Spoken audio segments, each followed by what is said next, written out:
How's it going, everybody? Alongside TJ Calkins, it's Jay Sandin with ATS, breaking down the UFC Vegas 37 card. That's right, UFC Fight Night from Las Vegas. TJ has five, that's right, count five wagers on this card. We'll talk about the main event in a little bit as well. TJ, before we get to that main event, I want to get your thoughts on Emily Whitmire taking on Hannah Goldy first. Okay, so Hannah Goldy is a striker that we've now seen in a couple of UFC fights, and she's just been underwhelming. I mean, this woman has an incredible physique. You look at her, you think she's an Adonis, some sort of god, and she comes out there, she lands strikes, and it just doesn't take the effect you expect it to. And she eats a lot of strikes as well. The one thing I really can compliment her on is she has this lead head kick that just comes up so snappy and quick. It gets home, but it doesn't seem to do any damage. So I don't know. That's going to be neither here nor there, though, because that's not where she's going to lose this fight. She's going to get taken down. And Emily Whitmire is so much better on the floor. And look at the losses that Whitmire suffered. Even go back to the Ultimate Fighter and in her last couple of fights. You know, in the Ultimate Fighter, it was, I believe, Jillian Robertson and Roxanne Modafferi she fought. Then she fought Polly Viana and Amanda Hebus, for God's sake. I mean, no one wants to roll with Hebus. She outrolled Dern, for God's sake. So we're just going to see Whitmire get one takedown in any given round, and I think the round is going to end there on the ground with Whitmire in control, and she will be in a spot to get a submission as well. So even though Goldie's probably the better striker, I don't see her getting a finish. I don't think that's even remotely in play. So we're going to see the grappling steal the rounds for Whitmire, and I like Whitmire a lot as a value at just -120. TJ, next up, saying on the women's side of things, Erin Blanchfield, a -320 favorite, taking on Sarah Alpar. And there's some excitement around Blanchfield from what I understand here. Can you tell us a little bit about that? And can you tell us a little bit about what you think is going to happen in this fight? Yeah, Blanchfield's a big-time prospect. She's only 22, and I mean, her BJJ is very, very real. It's great. Top position, bottom position, doesn't matter. And I really like that in her debut, she's drawing a fellow grappler, not a striker. So she's not going to have to worry about her striking catching up with her grappling to be competitive in this fight. She's probably the better striker than Sarah Alpar already. But Alpar is someone that's just making a stop in the UFC. You know, she's not going to be there long term. I believe she's over 30 years old already. Blanchfield, like I said, just 22, making her debut in the UFC already, and she's already a 300 favorite. So we're going to see her, even if she's the one taken down, she's going to be the one controlling that exchange on the ground from bottom position. She'll be able to get up if she wants to, but she'll also be able to attack submissions from her back. Now, in top position, that's just an absolute nightmare for Alpar. Blanchfield's going to be able to do what she wants. She'll be able to control. She's going to be able to hunt submissions. And I mean, this is just an even greater advantage than the previous fight we just discussed. So I hate to lay lines this heavy, 3-1 or more, but I truly thought when this fight was made, we were going to see 5 or 6-1. So I'm happy to lay the 3-1 here. Let's head over to the fellas next here, TJ. We'll talk about Tony Gravely taking on Nate Maness, and an interesting contrast of styles in this fight. Can you break that down for us? Well, yeah, Maness is more of a point striker. He did have finishes on the regional scene in his other fights, but I look at him, I don't consider him a power striker. He's not a super high, he's adequate in volume, but not a super high volume striker. He's a well-rounded fighter, but there's just no elite quality for me. Gravely, on the other hand, he is a pretty elite wrestler. Right? He's going to go in there to wrestle. He's going to take his opponents down.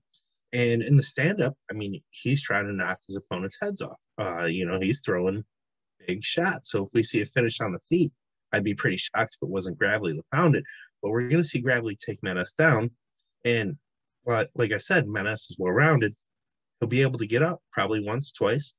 I don't know. But we've seen Gravely land at least 3 takedowns in every single UFC fight so far. And if we see a guy that's able to get back up, we just might see net returns. We might see a new personal best for Gravely on takedowns, and he's going to win rounds that way. So I do like Gravely to win this fight fairly easily. Next up, TJ, Ariane Lipski, a -115 favorite, taking on a UFC debutante, Mandy Bohm. What do you think about this fight? Yeah, I'm not a fan of Bohm.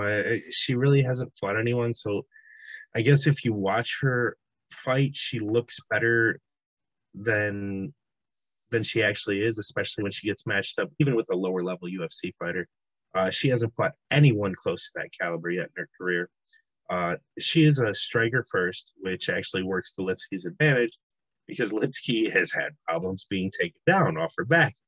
She will be active with submissions, and she has found submissions in her career, but she's essentially clueless when it comes to getting back to her feet. Now, the same holds true for Bohm, except she doesn't even throw up the submissions. So I think Lipski's going to be the one pushing forward. I think she's going to dictate the pace of the fight. I think she's the more dangerous striker. I think she's more likely for a finish if a finish comes. But she's been training in American top teams. She's trying to patch the holes that she has in her game. And I think that's just really going to play to her advantage here. And we have seen her notch 2 wins in the UFC, and it was against a step down in competition much like this. And I think the line is very friendly, and we see another win. Now, your final wager for this card, you have the Cutleaba Clark fight. Cutleaba a -145 favorite.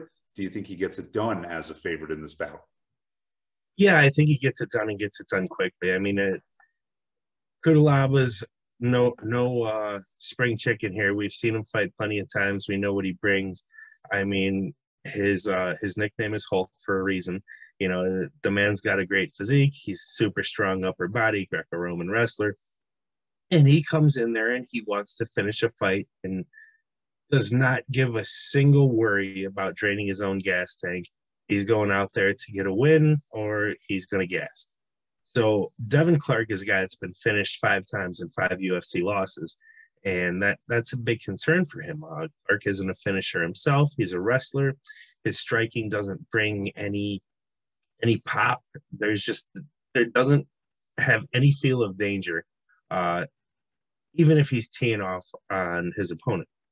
So what we're going to see is Iwan Cutleaba hurt Clark early. Clark will, I'm sure, reactively wrestle, as we've seen many times before, except if the Cutleaba gas tank is still there, it's just not going to work for Clark, and he's going to get hurt. So the -145 flat line, there's no point in playing it.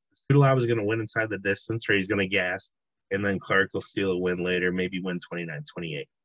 Or perhaps even if we see a 10-8 round, it might be a draw 28-28. That's truly play. But yeah, the +105 for Cutleaba, I think we see it in the first round.